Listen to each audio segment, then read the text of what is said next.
PT MNC Digital Entertainment Tbk berhasil meraih penghargaan kategori media dan hiburan dalam ajang Bisnis Indonesia Awards 2026.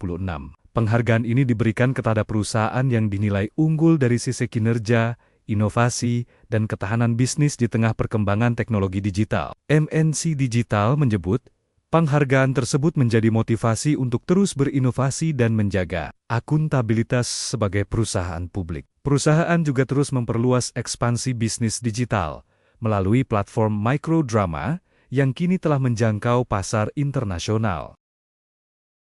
Pemirsa, pemerintah tengah menyiapkan CNG merah putih sebagai pengganti LPG 3 kg atau gas melon. Rencananya tabung akan mulai diproduksi pada bulan Juli.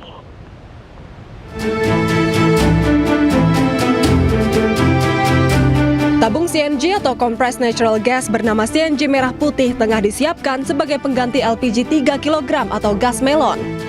Gas baru ini diklaim jauh lebih ekonomis karena 30 hingga 40% lebih murah dibandingkan LPG konvensional. Selain itu, gas ini memiliki sistem plug and play yang langsung dapat digunakan sehingga pengguna tidak perlu mengganti kompor lama. Tabung ini juga menggunakan material komposit serat karbon atau fiber yang jauh lebih ringan dibanding tabung gas konvensional. Nantinya masyarakat tak perlu lagi membeli tabung karena tabung akan dipinjamkan oleh distributor. CNG merah putih ini diproyeksikan mampu menghemat devisa negara hingga 5 miliar dolar AS per tahun dan menekan beban subsidi hingga 80 triliun rupiah per tahun. Menteri ESDM Bahlil Lahadalia menyebut kini pemerintah tengah lakukan uji tahap ketiga terhadap tabung CNG termasuk dari aspek keamanan tabung. Kita di bawah yang dikenakan subsidi itu adalah harus pakai tabung yang 3 kilo. Tekanannya itu 200 sampai 250 bar. Nah, ini yang kita sekarang lagi uji coba, dia pakai valve. Ini yang kita coba. Nanti kompornya tidak perlu diganti kompor langsung. Dan itu bisa menahan peledakan dan kebakaran sampai 1000 cc. Ia juga menambahkan CNG sudah umum digunakan seperti di industri perhotelan, restoran, hingga dapur program makan bergizi gratis dan akan diproduksi mulai bulan Juli. Tim Liputan iNews melaporkan. Menteri Keuangan Republik Indonesia Purbaya Yudi Sadewa menegaskan tengah mengkaji keluhan buruh terkait pengenaan pajak pencairan jaminan hari tua atau JHT. Menurutnya Kemenkyu masih pelajari dan pertimbangkan masukan yang disampaikan sebelum memutuskan apakah ketentuan tarif pajak perlu disesuaikan dan tetap berkeadilan. Kita lihat dulu keadaan lagi diaseskan, katanya Pak Dirjen mau ketemu buruh juga, kita lihat yang hasilnya seperti apa. Berarti maksudnya ada bahasan juga Pak dari Kemenkyu Pak? Akan dibahas. Begini, selama itu jas itu adil, dalam hal ini jas kan adil. Bisa bahasa kita kalau ngomong bahasa indeks ekonomi. Dalam hal ini indeks ekonominya jas, kita akan ambil langkah yang diperlukan sesuai dengan asesmen nanti. Tapi kalau hanya kita belain yang ternyata yang itu pensiunnya gede-gede banget, 1 miliar, 2 miliar, nggak usah. Tapi saya akan lihat dulu ya. PT Pertamina Persero mengakui kapal tanker Pertamina Pride yang membawa minyak mentah untuk Indonesia masih tertahan di Selat Hormuz akibat kembali memanasnya kondisi di Selat Hormuz. Menurut VP Corporate Communication PT Pertamina Persero Muhammad Baron, pihak manajemen Pertamina masih memproses perizinan bagi kapal tanker Very Large Crude Carrier atau VLCC Pertamina Pride agar bisa melintasi Selat Hormuz. Hal tersebut dilakukan tentu dengan memperhatikan faktor keselamatan awak kapal, kargo, hingga kapalnya sendiri. Sementara itu, kapal tanker Gamsunoro milik PT Pertamina International Shipping sudah berhasil melewati Selat Hormuz pada 24 Juni lalu setelah sebelumnya sempat tertahan akibat konflik antara Iran dengan Amerika Serikat dan Israel. Tentunya untuk Pride sampai dengan saat ini kami sedang berproses untuk perizinannya. Nah, dan saat ini karena Selat Hormuz sudah memanas kembali sehingga pelaksanaan kargo dari Pride masih tertunda, dan nanti apabila sudah melintas benar itu adalah untuk di Cilacap.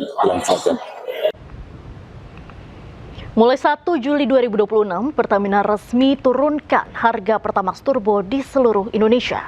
Penyesuaian harga berlaku sejak pukul 00.00 waktu Indonesia Barat dan dilakukan sebagai bagian dari evaluasi berkala.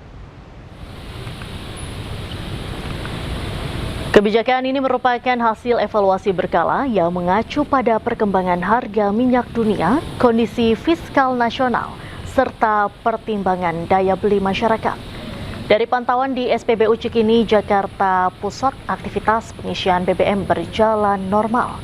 Sejumlah pengendara memanfaatkan penurunan harga dengan mengisi BBM non-subsidi.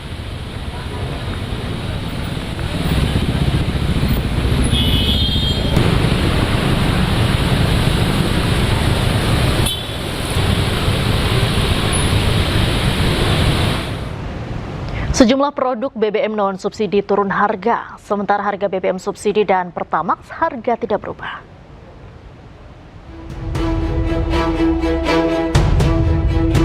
Tiga jenis BBM non-subsidi yang mengalami penurunan harga, diantaranya Pertamax Turbo turun dari Rp20.750 menjadi Rp19.300 per liter.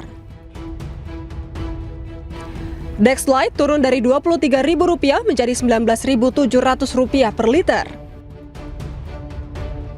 Pertamina Dex turun dari Rp24.800 menjadi Rp21.150 per liter.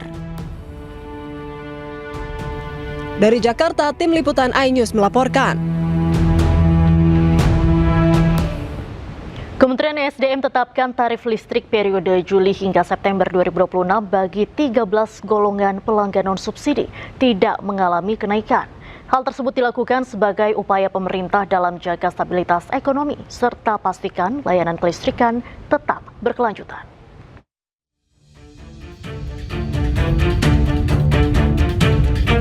Pemerintah melalui Kementerian Energi dan Sumber Daya Mineral tetapkan tarif tenaga listrik PT PLN Persero Triwulan 3 atau periode Juli hingga September tahun 2026.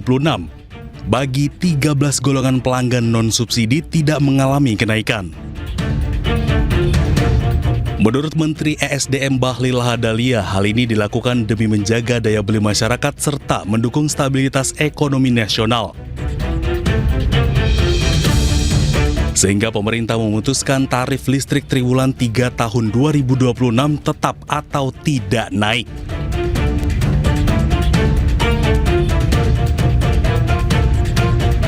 Sementara itu, tarif tenaga listrik bagi 24 golongan pelanggan bersubsidi juga tidak alami perubahan dan tetap diberikan subsidi listrik. Golongan ini mencakup pelanggan sosial, rumah tangga miskin, bisnis kecil, industri kecil, dan pelanggan yang peruntukan listriknya bagi UMKM.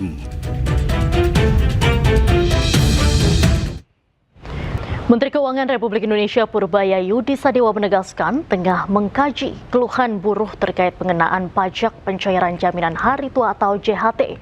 Menurutnya, Kemenkyu masih pelajari dan pertimbangkan masukan yang disampaikan sebelum memutuskan apakah ketentuan tarif pajak perlu disesuaikan dan tetap berkeadilan.